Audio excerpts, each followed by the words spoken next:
one step farther to see am I justified in this stand. And I say, I'm speaking as a black man from America, which is a racist society. No matter how much you hear it talk about democracy, it's as racist as South Africa, or as racist as Portugal, or as racist as any other racialist society on this earth. The only difference between it and South Africa preaches separation and practices separation. America preaches integration and practices segregation. This is the only difference. They don't practice what they preach. Whereas South Africa preaches and practices the same thing. I have more respect for a man who lets me know where he stands, even if he's wrong, than the one who comes up like an angel and is nothing but a devil.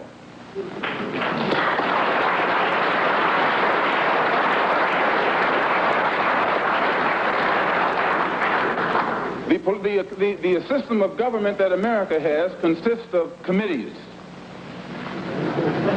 There are 16 senatorial committees that govern the country and 20 congressional committees. 10 of the 16 senatorial committees are in the hands of Southern racialist senators who are racialists. 13 of the 20, this was before the last election. I think it's even more so now. 10 of the 16 committees, senatorial committees, are in the hands of senators who are Southern racialists. 13 of the 20 congressional committees were in the hands of Southern congressmen who are racialists, which means out of the 36 committees that govern the foreign and domestic direction of that government, 23 are in the hands of Southern racialists, men who in no way believe in the equality of man, and men who do anything within their power to see that the black man never gets to the same seat or to the same level that they are on. The reason that these men from that area have that type of power is because America has a seniority system. And these who have that seniority have been there longer than anyone else because the black people in the areas where they live can't vote. And it is only because the black man is deprived of his vote that puts these men in positions of power that gives them such influence in the government beyond their actual intellectual or political ability, or even beyond the number of people from the areas that they represent.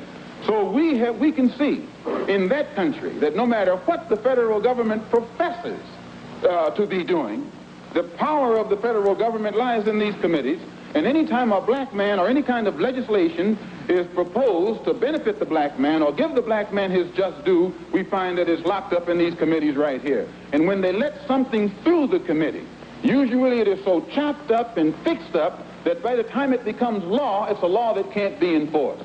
Well, another example is the Supreme Court desegregation decision that was handed down in 1954. This is a law. And this law, they have not been able to implement this law in New York City or in Boston or in Cleveland or Chicago or the northern cities.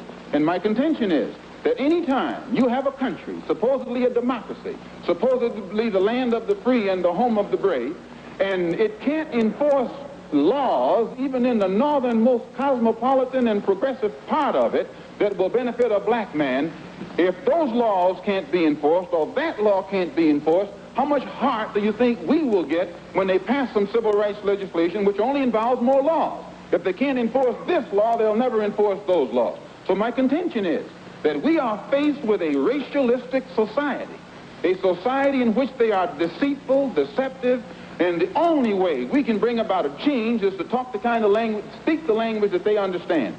The racialist never understands a peaceful language. The racialist never understands the nonviolent language. The racialist, he's spoken his language to us for 400 years. We have been the victim of his brutality. We are the ones who face his dogs that tear the flesh from our limbs, only because we want to enforce the Supreme Court decision. We are the ones who have our skulls crushed, not by the Ku Klux Klan, but by policemen, only because we want to enforce what they call the Supreme Court decision. We are the ones upon whom water hoses are turned with pressure so hard that it rips the clothes from our backs. Not men, but the clothes from the backs of women and children. You've seen it yourself. Only because we want to enforce what they call the law. Well, anytime you live in a society supposedly based upon law, and it doesn't enforce its own law because the color of a man's skin happens to be wrong, then I say those people are justified to resort to any means necessary to bring about justice where the government can't give them justice.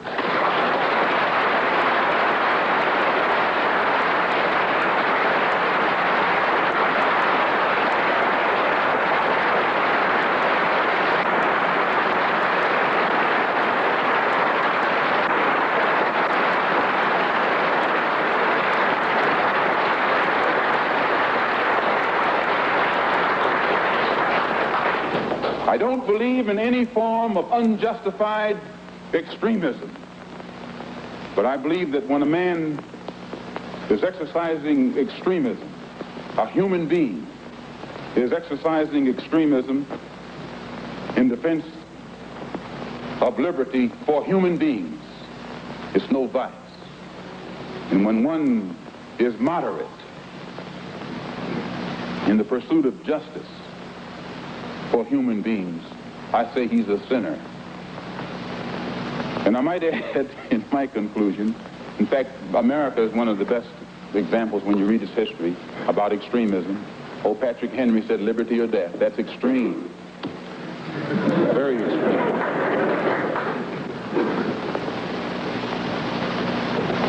I read once, passingly, about a man named Shakespeare. I only read about him passingly, but I remember one thing he wrote that kind of moved me. He put it in the mouth of Hamlet, I think it was, who said, to be or not to be. He was in doubt about something.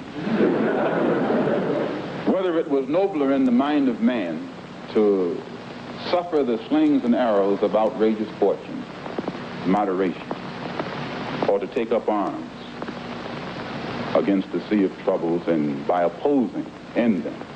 And I go for that. If you take up arms, you'll end it. But if you sit around and wait for the one who's in power to make up his mind that he should end it, you'll be waiting a long time.